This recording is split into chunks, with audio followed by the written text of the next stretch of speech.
Ms. Khan, I would like to ask you that Sesame Workshop has been working across 150 countries trying to tell children the importance of the basic things like hand washing.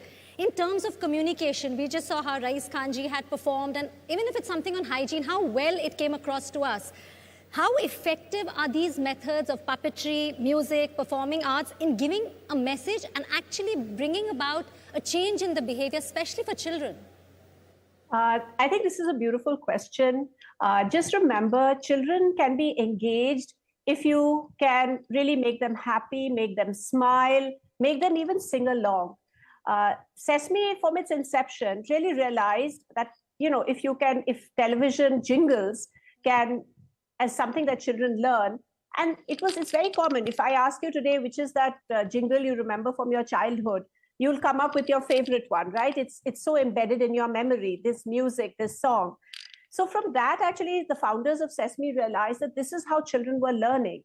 It was very basic. And therefore, this became the DNA of Sesame.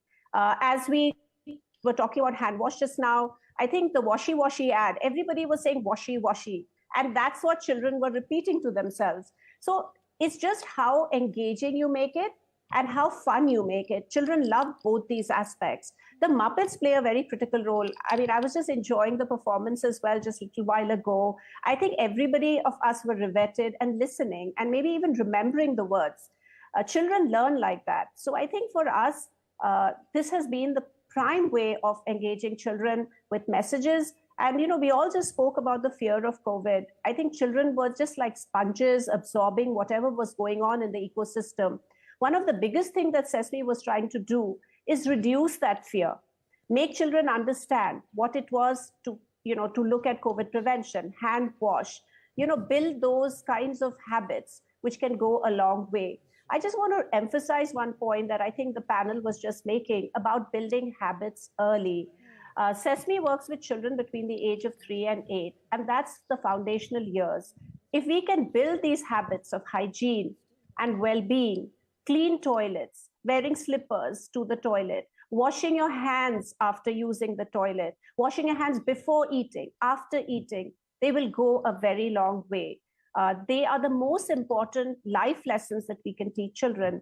And rather than make them boring, rather than make them, like sort of someone just punishing you if you don't do them, make them something that the child can really learn happily. I think that's really critical that we should be focusing on when working with younger children. Another thing is not just that children will learn habits themselves.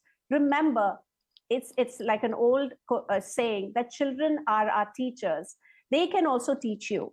Children remind adults. Children can teach peers about habits. And I think that is something that we can focus on. Just don't look at children as receivers of information, receivers of messages. They can actually be our biggest teachers, reminders of what those healthy habits are all about.